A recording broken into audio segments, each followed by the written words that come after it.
If you've managed to stick with this series so far, right, you'll know that in Scripture, God is seen at war with a Satan, this sinister force at work in the world. And so we are asked to join the fight by resisting evil.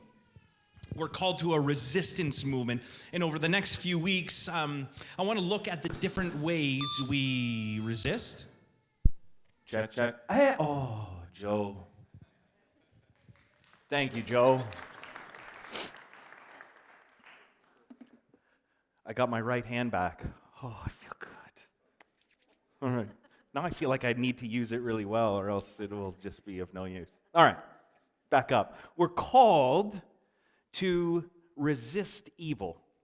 And so over the next few weeks, what I want to do is I want to look at the different ways that Scripture sort of pushes us to resist evil, theological ways, economic ways, social ways, psychological ways.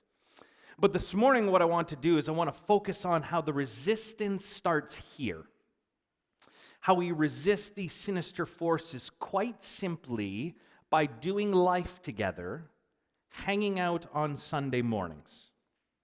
So, my task is monumental this morning because of what I want to convince you of is that having mediocre coffee together and doing life together with this group of people is a key to fighting evil and changing the world. And so what I want to try to convince you of is that one of the most revolutionary things you can possibly do in the name of love and to resist evil in our world is to simply show up, drink coffee together, do life together. Now, I was going to cue a laugh track right here because you would be forgiven for laughing at me and thinking this crazy, but give me a chance. Where to begin? Well, what makes this so revolutionary in my mind is a simple observation. It's this. Loving people is really difficult. One of my favorite Peanuts comic strips is this. After an altercation with Lucy, Linus screams out, "I love mankind, it's people I can't stand." Now, I don't know about you, but that hits home. That I can relate to. I mean, theoretically, rationally, politically, theologically, emotionally, I love humanity. I love the people. If you said, "Brad, how do you feel about humanity?" I would say, I love it. Love it. Nothing better than humanity. But actual human beings, the kind that have names and personalities and beliefs, that not so much.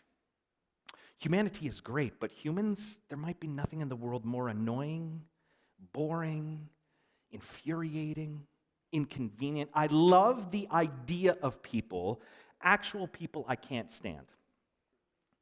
And I'm not even talking about the big things here. I mean, people who I disagree with about big things, I reserve a special place of scorn in my heart for them. But even the people I like, I can't stand. Close friends. Yes, right? I mean, here's the thing. I might be thinking, "Brad, that seems so petty." Isn't that what it means to be human? We're so petty.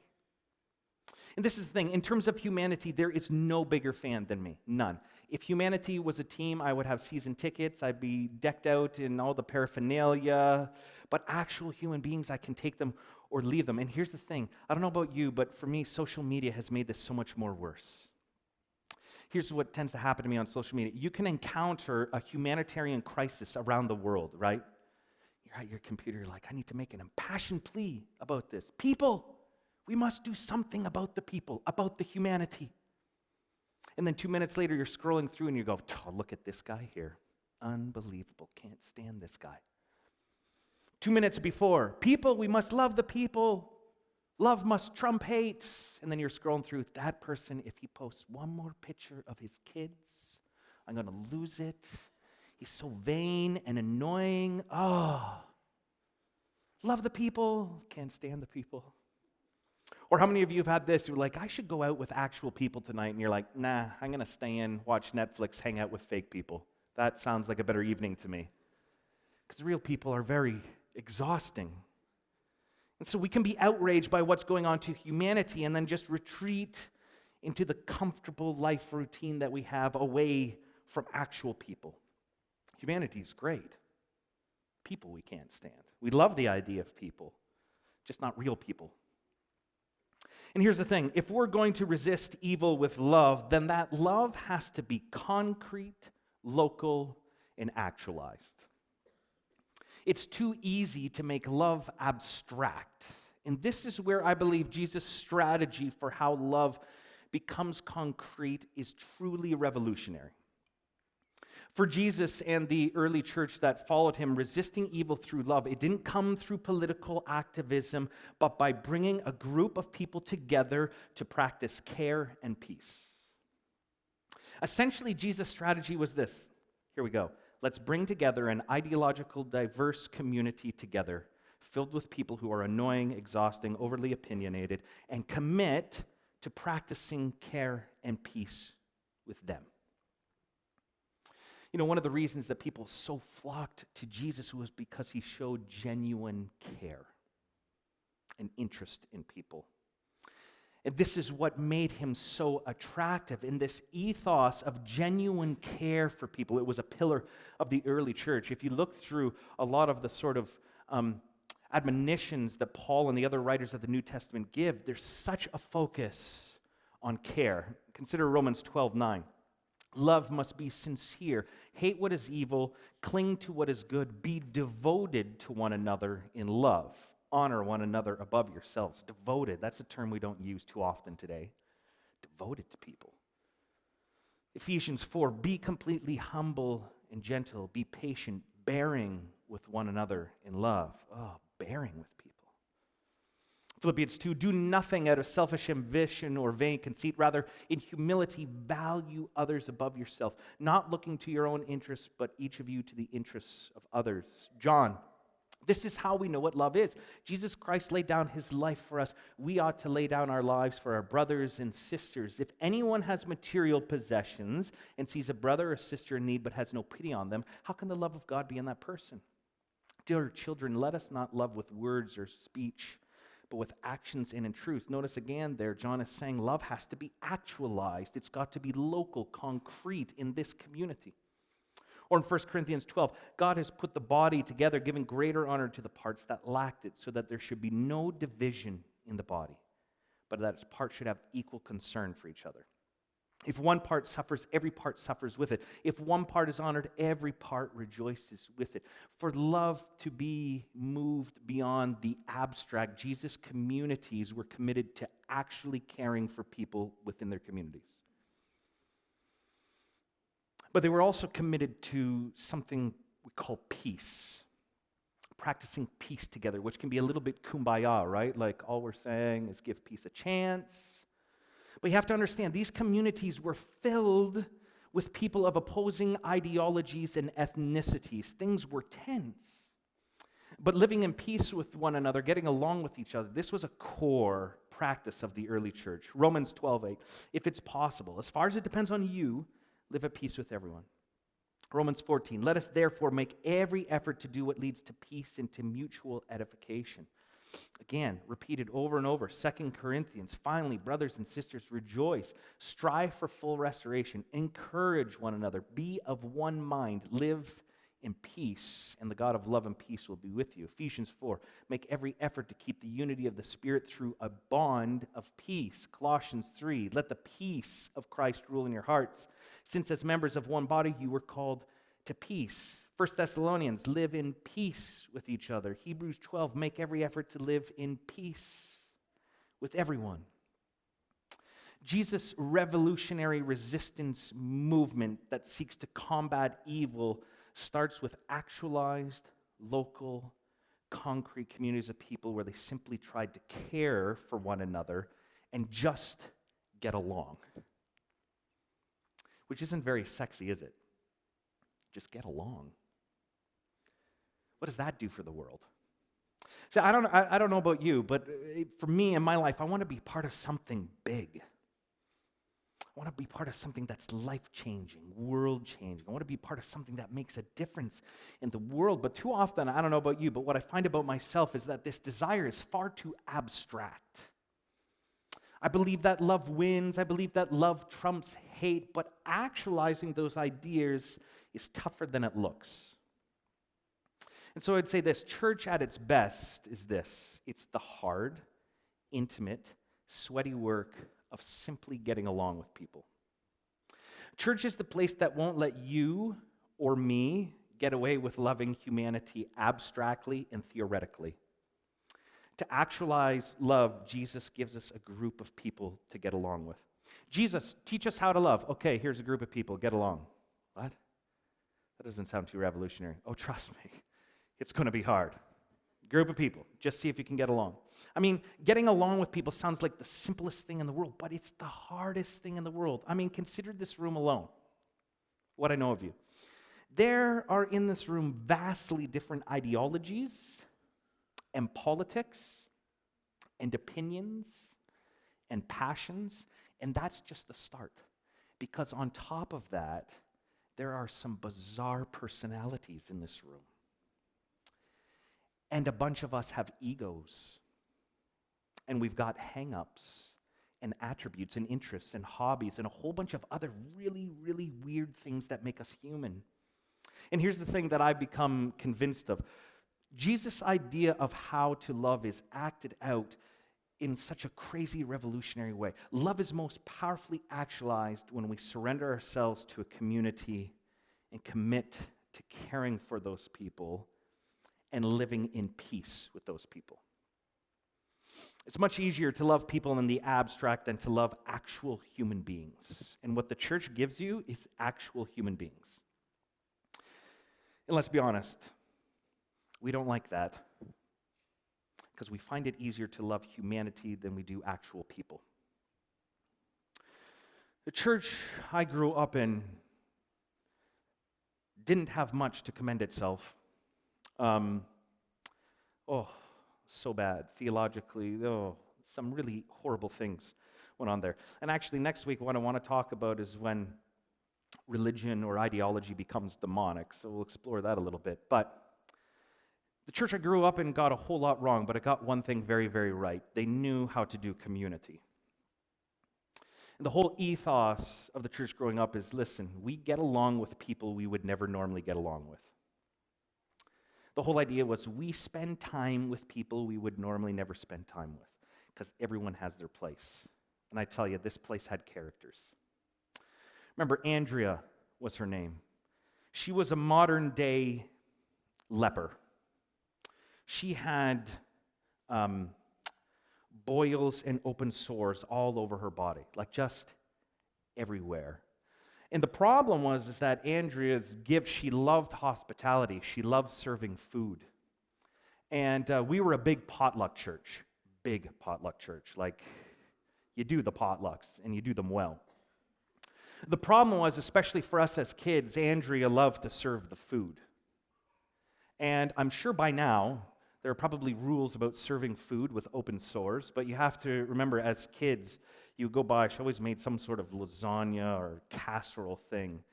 And I remember, always to my parents, I'm not going to take any from Andrea. And they'd be like, yes, you are. I'm like, oh. Stand by in line. Hey, can I have a piece of your lasagna? And it was just, like open sores, serving you your food. And remember, it was never sort of spoken a lot, but it was like, she's a part of the community, and you're going to take her food. That's what you do. Or Ed the Weatherman. Ed, he was a greeter in the church. The biggest, weirdest smile on his face all the time. His eyebrows, hey, good morning, how you doing? Always up like this. But Ed's passion was the weather. Oh, he loved the weather. And his favorite thing was to give you a weather update. Weather update. It became a thing. Go and ask Ed about the weather. And you got to remember, this is pre-internet. You can't just type on, hey, what's going on with the weather? Ed had it down, and he would always do this thing where, I don't know what he thought he was doing, but Ed, what's the weather going to be like? He'd cover his one ear like he was listening to someone. Well, it's going to be a high of 12 today, but you might want to keep that coat handy. We've got some wind coming in. It was crazy, like detailed weather reports from Ed the Weatherman. Go to church, shake hands, have Ed share the weather. Or Gary, the angry alcoholic. Oh my goodness, he was something. Every Sunday he walked the aisle. Bless his soul. Every Sunday he walked the aisle because he needed to. He struggled with alcohol so bad. And so every Sunday at the end, when there was the altar call, because there was one every single week, he walked there. He needed Jesus to save him every week. He was so angry. I remember one time he was driving out of the park. It was a Wednesday night service. He was driving out of the parking lot, and some buddies and I thought it'd be funny to hit his car with snowballs. So packed up snowballs, hit him like 10 times. Hit on the brakes. He got out of the car and said, "You little," I won't repeat the next word he said, but it was a bad word. And he started chasing us like an angry grown man chasing 10-year-old kids. We had to run and hide in the forest from Gary, angry Gary. And I feel like today in church, if that happens, we'd be like, yeah, you're going to have to leave the church. We don't put up with people chasing kids here. But back then it was like, hey, Gary's got some struggles. He gets angry, but he's part of the community. He's part of us. And though you would never choose to normally get along with him, he's part of us. Or Dennis. Oh, Dennis. Dennis always sat front and middle. And Dennis believed that he received messages from God, which during the church service he communicated to us via Morse code and his teeth. You can't make this stuff up. I'm not kidding you. Every Sunday through the whole sermon, this is what you heard. The whole service. And you would sit there going, oh, his jaw, because he would just hammer the whole time. And I remember hearing conversations with the dog, like, what should we do with Dennis? Should we, like, put him in a room? Like, what do we do? But it was, no. He's one of us. He's one of us. And here's the thing, we would never in a million years choose to hang out with Dennis and his crazy Morse code message from God with his teeth. It was nuts. But every Sunday, there he was. And he was a part of us. My church growing up knew community well. Not much else. But they knew community well. It was about this. Church is about doing life with people we would never normally do life with. And you know, I got to be honest, this is why I hate when people leave NEXUS. And I've got a great group of friends and our leadership team here, which is always very encouraging. And Brad, you don't need to take it personally when people leave NEXUS. But I do take it personally. I'll tell you why. Because ultimately, in my idealistic vision of church, when people leave, it's just a failure to get along. We're not sure we agree with where you are, so we need to leave. And part of me is like, well, that's precisely the point. The fact that we can't get along or don't agree is exactly why we should be in community together. That's what makes it actually revolutionary. If we all think the same thing and get along great, well, then we're a social club, not a church. You know, the truth is sometimes people need to leave churches. We're going to look at that next week. So I'm not saying there's no time to leave a church. I think there's plenty of good reasons to do that. But what vexes me most today is that so often I feel in churches there's a push to purify. In any community, there's always a push. Let's rid ourselves of those who are different from us, rid ourselves of those we don't get along with or don't think like us or don't agree with us. But church is the voluntary step of doing life and getting along with people who don't think like us. That is what makes it a revolution. And I'll be honest, I think one of the biggest struggles for me here at NEXUS is the sense I often experience that we want clarity. What are we? Are we a progressive church or are we a conservative church? And it haunts me because what Jesus was trying to create was communities that could hold polarities in tension. But none of us like ideological tensions because it makes it hard to get along. I mean, think about this. Simply navigating people's personalities and egos, that's tough enough. But you add an ideological polarization into the mix, and simply getting along is the most difficult thing in the world, which is what makes it so beautiful and strange. But the way it always ends up, it happens that there's this force, it seems, at work. We see it in our politics, we see it in our churches, trying to pull us to opposite poles so that we align ourselves passionately with one camp and passionately against another camp. And to be honest, for lack of a better word, I think it's demonic. I think the psychologist Carl Jung, he gives us great insight into the psychology of polarization that wages war on our communities and our church. A part of Jung's study on human development involved whether human beings could integrate opposite poles in their lives. And what he noticed was this: early in childhood development, we are often unable to self-identify with more than one pole. As infants, it's just a little bit beyond us to do that. Excuse me. I'm currently experiencing this with my 3-year-old son, Huxley. No, don't. No. Can I tell you what happened this week? We were playing around in the living room. He tried to hit me in the face, which is not unusual. This stuff happens. Tried to hit me in the face, and I got his hand in time, and I said, "Hey, whoa, buddy. We're Watsons. We don't hit each other. Okay? We're Watsons. We don't hit each other." He looked at me with a scowl, and he said, "I don't care."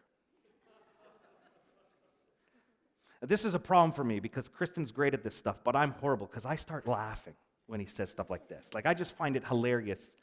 Tough guy 3-year-old. Okay. So I thought, okay, I'm going to switch tactics. So I said, "Well, buddy, you know what? We're also Jesus people. And Jesus people, they don't hit other people. That's not what Jesus people do."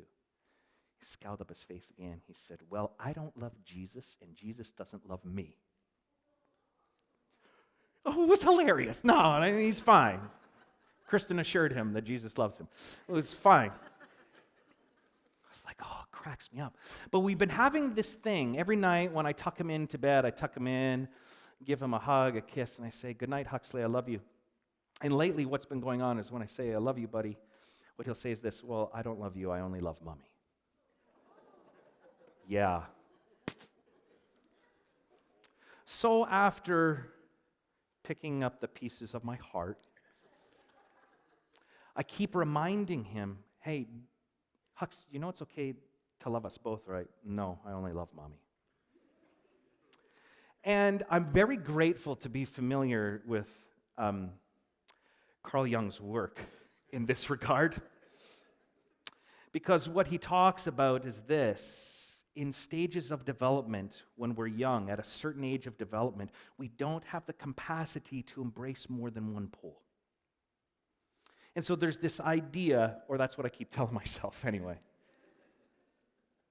There's this idea, if he loves me, it would be betraying Kristen. He can't comprehend he can have love for us both. To love us both, to love different poles, is emotionally more than his mind can handle at the moment. And so until he progresses, loving me and Mommy will feel beyond him.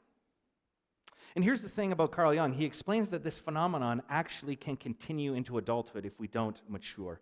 It causes people to relate in either or categories. And we see this everywhere today. And what I've become convinced of is this: as adults and as a society, we are regressing emotionally. We regress emotionally, become infants when we dislike or distrust a people group. To hate another group religiously, politically, socially is to become infantile. Polarization is not the result of intellectual enlightenment or informed thinking. It's the result of emotional regression. I'd say culturally today, we seem to have the emotional maturity of 3-year-olds. And this, to me, is why the Jesus movement is so revolutionary.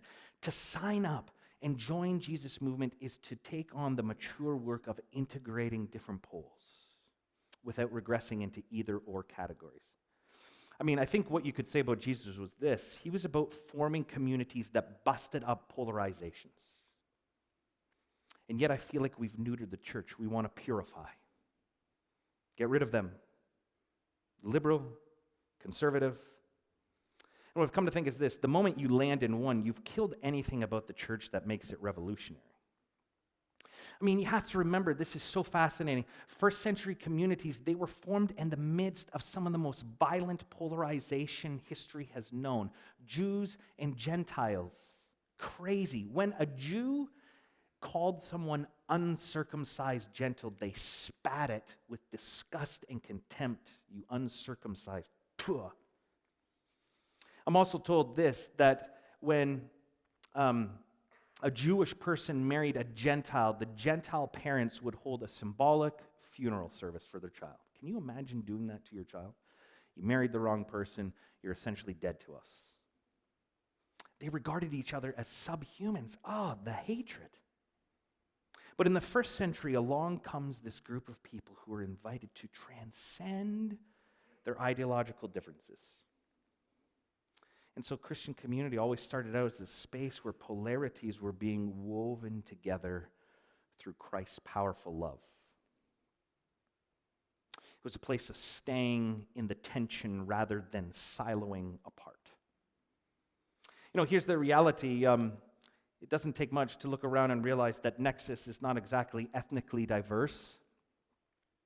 I would say this, a lot of the ethnically diverse churches I know or aware of, they're quite homogenous when it comes to ideology. But here's the thing.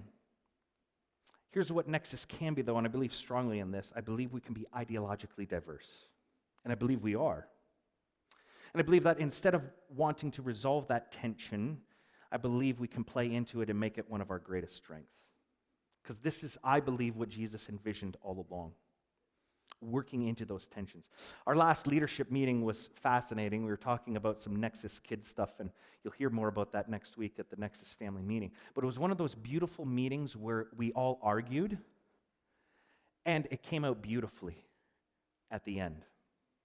But anytime you have ideas in a room, opposing ideas, emotions run high, there's tensions. And so we're trying to resolve, trying to figure out some ways forward. And there's, no, I don't agree with that. That's not where I am. And then suddenly I'm disagreeing with this person over there. And there was just this chaotic kind of, we get into a room and it's hard and it's difficult.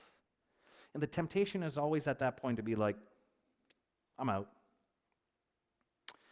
But this is the hard part of actualizing love.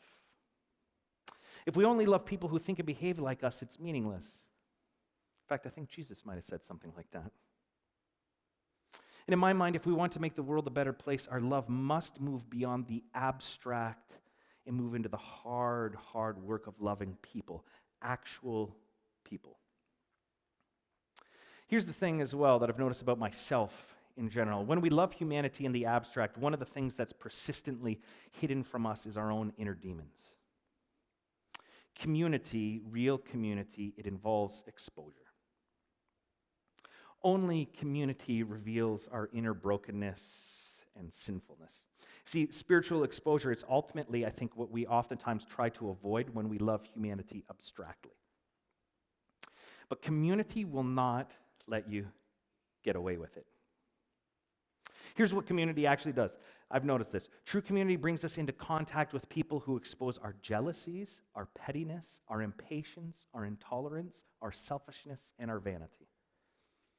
And what committing and sticking with community does is very quickly expose how you and I are a part of the problem.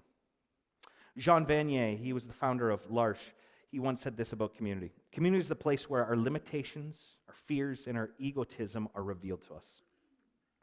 We discover our poverty and our weaknesses, our inability to get on with some people, our mental and emotional blocks, our affective and sexual disturbances, our seemingly insatiable desires, our frustrations and jealousies, our hatred and our wish to destroy.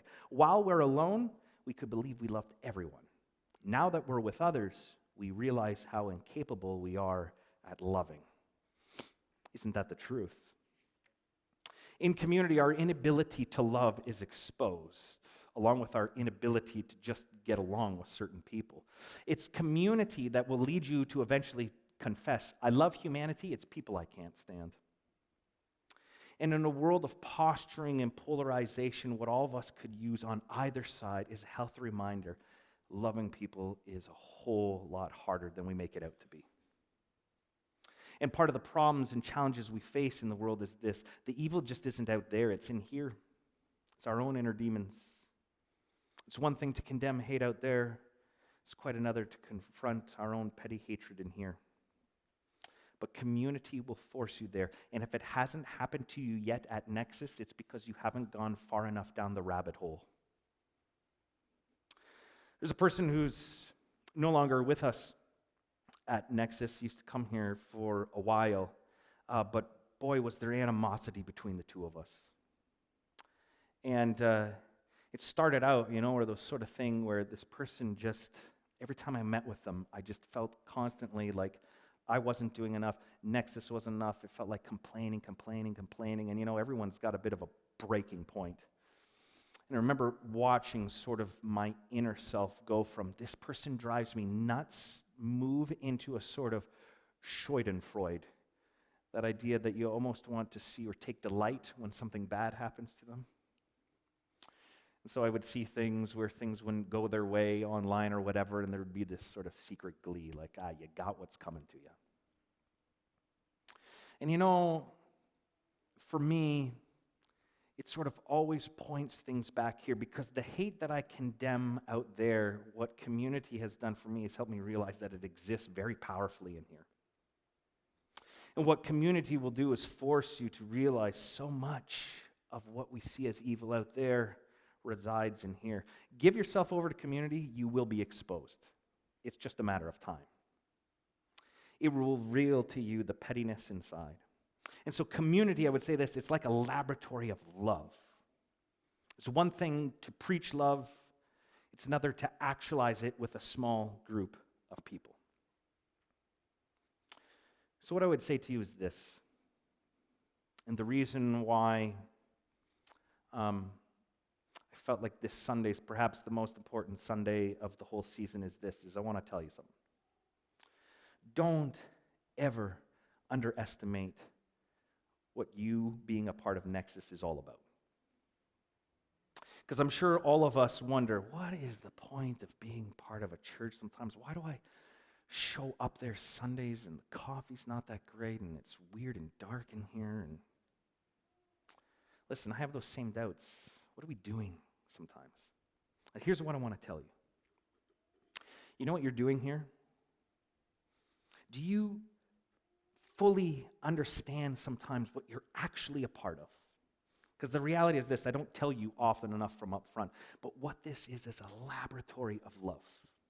It's a divine experiment as to how viable love really is. By being part of Nexus, you are doing the small, concrete, actualized work of love.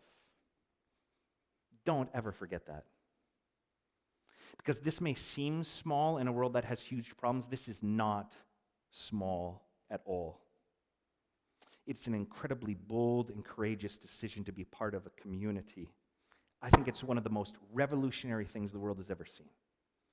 To say, I'm going to join a group of people and be with them and simply try to care and get along with them.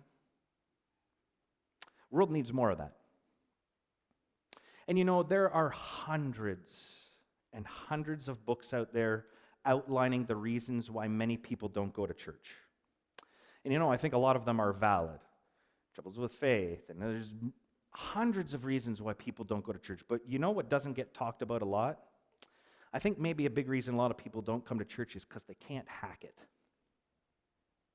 And I don't say that to disparage them, but to simply acknowledge community is tough work. It requires a huge heart, a humble spirit to say, I'm going to try to actualize love with these people right here. I don't want to make community sound too awful. There will be moments of glory in community. There'll be times when loving each other feels like the easiest thing in the world. Let me tell you, when I win the Chipsmith Award this Christmas, it will unite all of us under a common umbrella. It'll feel like the most glorious thing that's ever happened. We will be united together. No, sometimes it's so easy, it feels so good in community. When we work together to sponsor a refugee family, when we share about our struggles and realize that Nexus is a safe place to struggle and doubt, when you realize someone who you would not normally ever spend time with loves you and cares about you, it's the most glorious thing in the world. Community feels like the best thing. But there will also be times of real tension. And there are going to be moments when we realize that we are very different from one another. maybe times when our own politics or ideology come into conflict with others. There will be times when this right here is the most difficult thing in the world. Times when you want to take off or find another church or God is calling you somewhere else. It's my favorite. There'll be times when you think this is not worth it. There'll be times when it won't be easy. Here's the thing, did we ever think resisting evil would be easy? Of course it won't be easy. Working in a lab of love is never easy, and in those times, may we remember that actualizing love is a resistance. It's a battle, and we're all going to carry our battle scars because of that. 2 weekends ago, my parents took the whole family to Great Wolf Lodge. Geez, what a crazy place that is. Have you been there? I wouldn't recommend it. It's a little crazy. It's just this massive theme park. We took the kids. The kids love it. Worst part is, what they love the most is sleeping in the bunk beds. So they don't even love the park as much. They just, hey, we get to sleep in bunk beds. And it's just weird because you got to go to kid dance parties and it's awkward and whatnot. But the kids had a wonderful time.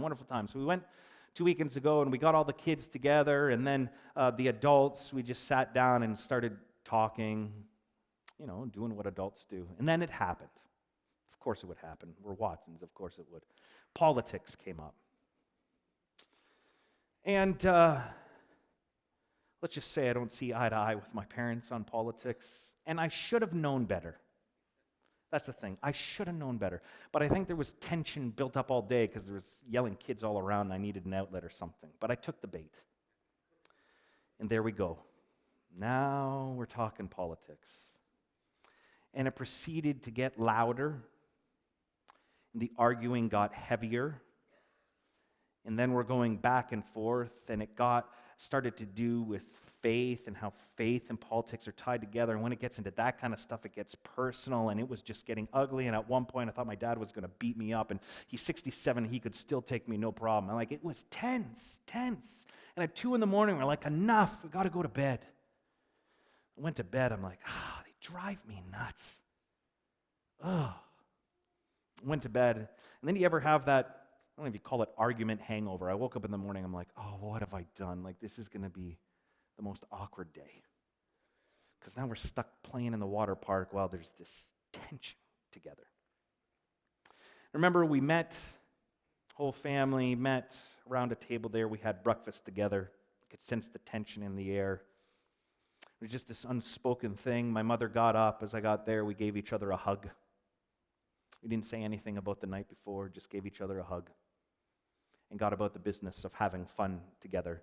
And what was gently being said in that moment was this: I'm still in this. I'm still a part of this. I'm not going anywhere. We're going to have to make this work. We're going to have to get along because we're family, and quite frankly, I need you to babysit sometimes, so we're going to have to make this work. That's the thing. Here's the thing. We have to do that because we're family. Families have to do that because you're going to see each other at Thanksgiving and Christmas. You're going to see each other. So of course you have to get beyond your differences. That's what families do. But imagine this. Imagine the commitment you have to your family because of blood you voluntarily gave to others who have no relation to you.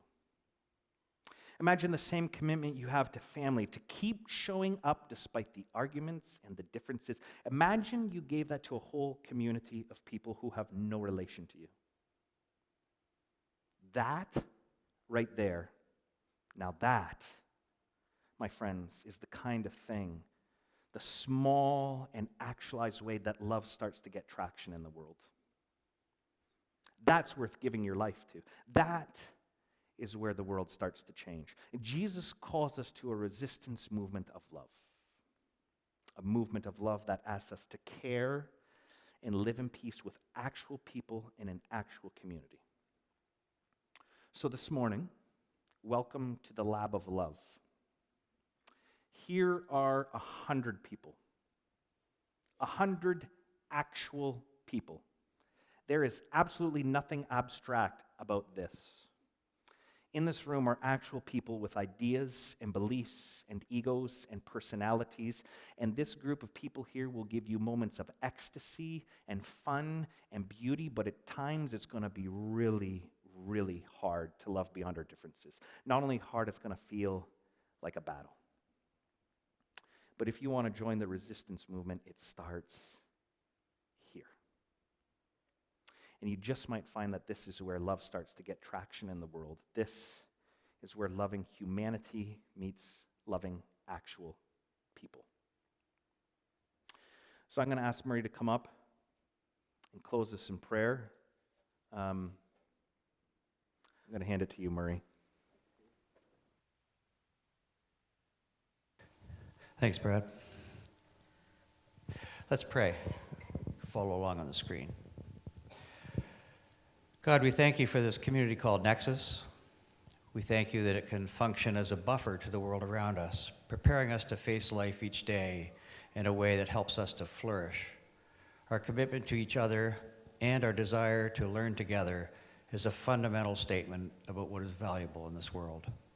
Thank you that we can take time on Sunday for each other and for you from a world that gives us so many reasons to do other things. This intentional step helps us counter the sinister forces of this world. We ask for your help to sustain our resolve in this difficult struggle against the sinister influences that are not only hurting our world, but influence each of our lives. I thank you for the weekly challenge that Brad brings to this community to live as Jesus taught, to help us in the struggle with powers that bring us down by looking to Jesus as the full revelation of God and the way to counter the evil we feel in this world and in ourselves. Oh yes, our lives, where we live, where we bump right into the very people that drive us crazy, where we are tempted, at the very least, to ignore and at the most to tear down people with our words and thoughts. It is this very world that refuses to let us live in the abstract. It is this world that demands that love has to be concrete, local, and actualized. Help us as a group of people to learn to practice care and peace. Help us in our struggles to accomplish this. Help us in our struggles to take this into every part of our lives. Our strength of this battle starts here at NEXUS.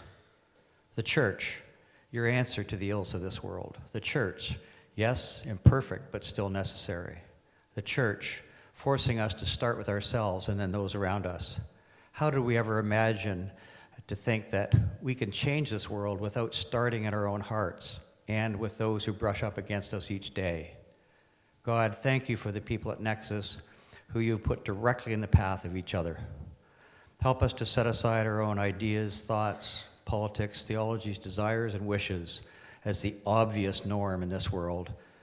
And as much as we would want to be the norm in this life, with everyone else being just a little or a lot off, we know we must accept the many differences around us and still love each other.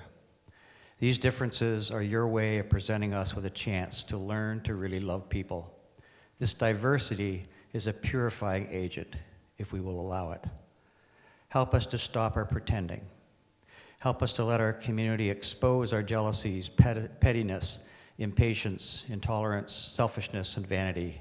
Give us strength not to run from the personal pain this can bring. Help us to see the genius of community. Help us to run from the solo life of our personal illusions of competence. Help us to embrace the community life of truth and growth. Amen.